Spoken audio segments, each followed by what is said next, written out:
Kementerian Komunikasi dan Digital, atau Komdigi, memanggil pihak Meta, pemilik layanan Instagram, untuk memberikan keterangan resmi terkait dugaan kebocoran data pengguna serta mekanisme pengaturan ulang kata sandi. Direktur Jenderal Pengawasan Ruang Digital Kemkomdigi, Alexander Sabar, menegaskan bahwa proses riset kata sandi merupakan prosedur internal Instagram dan tidak memberikan akses kata sandi kepada pihak lain. Pihak Instagram sendiri masih melakukan penelusuran lebih lanjut untuk memastikan kebenaran isu tersebut.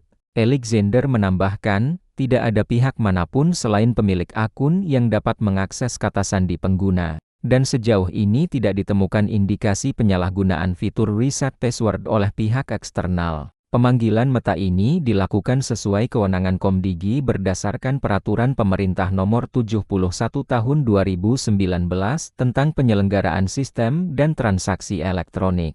Langkah ini menunjukkan komitmen negara dalam melindungi data pribadi masyarakat dan menjaga keamanan ruang digital nasional. Komdigi pun mengimbau masyarakat untuk tetap tenang, tidak mudah percaya informasi yang belum terkonfirmasi, serta senantiasa menjaga keamanan akun digital masing-masing. Ke depan, Kemkomdigi akan terus melakukan pengawasan dan mengambil langkah-langkah yang diperlukan untuk memastikan keamanan sistem elektronik serta perlindungan data pribadi masyarakat Indonesia. Pemirsa, Meta bersama dengan mitra manufakturnya Essilor Luxottica mempertimbangkan peningkatan besar produksi kacamata pintar Ray-Ban, di mana langkah ini diambil untuk menjawab permintaan pasar yang terus meningkat terhadap perangkat wearable berbasis kecerdasan buatan.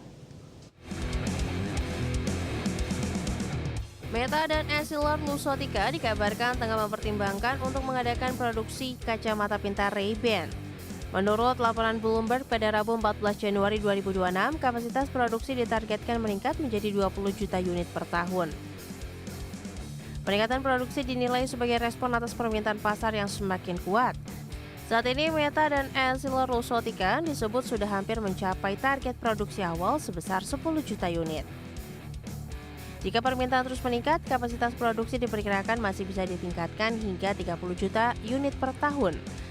Sebelumnya, Essilor Luxottica juga menyatakan keinginan mempercepat proses manufaktur untuk menjawab kebutuhan bisnis. Sebelum laporan ini muncul, Meta sempat menunda ekspansi global kacamata Ray-Ban display. Penundaan dilakukan karena keterbatasan pasokan sehingga perusahaan masih memprioritaskan ketersediaan produk di pasar Amerika Serikat. Di tengah rencana peningkatan produksi, Meta juga dilaporkan melakukan efisiensi besar di divisi Reality Labs. Meski telah menghabiskan lebih dari 60 miliar dolar Amerika sejak 2020, kacamata pintar Ray-Ban tercatat menjadi produk paling sukses dengan fitur kamera, siaran langsung, dan interaksi Meta AI. Berbagi sumber, IDEX Channel.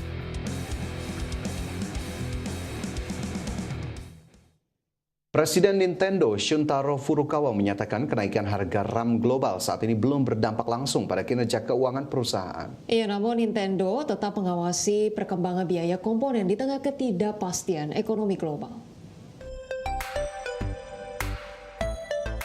Presiden Nintendo Shuntaro Furukawa menyebut kenaikan harga RAM secara global belum memberi dampak langsung terhadap pendapatan perusahaan.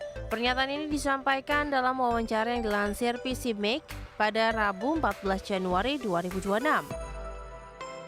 Furukawa menjelaskan keuntungan bisnis perangkat keras Nintendo sangat bergantung pada pengadaan komponen dan efisiensi produksi massal. Selain harga material, nilai tukar mata uang dan kebijakan tarif juga menjadi faktor penentu. Saat ditanya soal potensi kenaikan harga konsol, Nintendo belum memberikan kepastian. Hingga saat ini, harga Nintendo Switch 2 masih dipertahankan sejak April tahun lalu sambil memantau kondisi pasar. Furukawa menyatakan kebijakan dasar Nintendo adalah mengakui tarif sebagai biaya dan meneruskannya ke harga sebisa mungkin.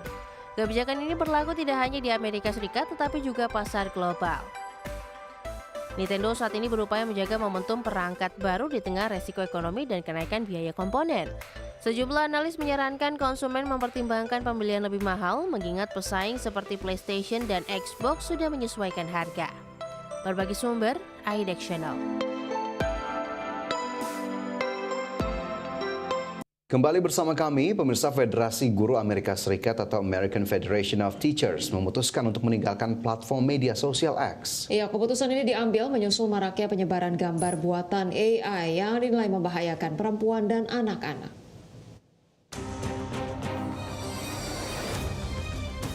Federasi Guru Amerika Serikat atau AFT resmi menghentikan penggunaan platform X milik Elon Musk. Presiden AFD Randy Weingarten menilai X sudah tidak layak digunakan sejak diambil alih pada 2022. Ia menyebut generator gambar AI Grok tanpa pengamanan menjadi pemicu utama keputusan tersebut. Weingarten menyoroti maraknya gambar hyperrealistis hasil AI yang menampilkan perempuan dan anak di bawah umur dalam konteks seksual.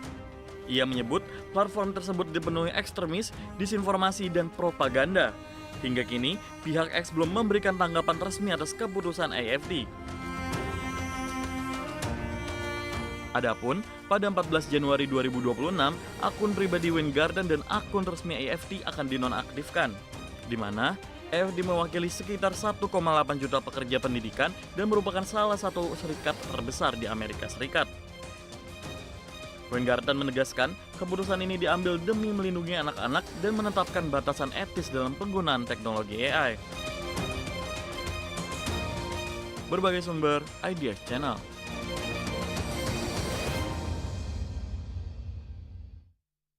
Pemirsa, di ajang Consumer Electronics Show atau CES 2026, SanDisk mengumumkan Optimus, berbagai merek baru untuk lini SSD internal andalannya. Optimus ditargetkan untuk gamer, konten kreator, dan profesional dengan penekanan pada performa dan kemudahan pemilihan produk. Di ajang Consumer Electronics Show atau CES 2026, SanDisk Optimus diperkenalkan sebagai identitas baru untuk solusi penyimpanan internal performa tinggi. Peluncuran ini menandai penataan ulang portofolio SSD SanDisk agar lebih mudah dipahami konsumen. Rangkaian SanDisk Optimus terbagi menjadi 3 lini, yaitu SanDisk Optimus GX, dan SanDisk Optimus GX Pro. Masing-masing ditujukan untuk segmentasi pengguna yang berbeda. Lini SanDisk Optimus dirancang untuk konten kreator yang membutuhkan proses kerja cepat dan stabil. Proses ini menawarkan keseimbangan antara performa dan harga terjangkau dan sebelumnya dikenalkan sebagai WD Blue. SanDisk Optimus GX ditujukan bagi para gamer yang menginginkan waktu loading lebih cepat dan efisiensi daya. Lini ini merupakan kelanjutan dari produk WD Black yang selama ini fokus pada performa gaming. Sebagai seri tertinggi, SanDisk Optimus GX Pro ditujukan untuk profesional, developer, dan gamer kelas atas. Produk ini dirancang untuk kebutuhan PC AI, workstation, dan sistem performa tinggi dengan teknologi menyimpan terkini. Berbagai sumber, IDX Channel.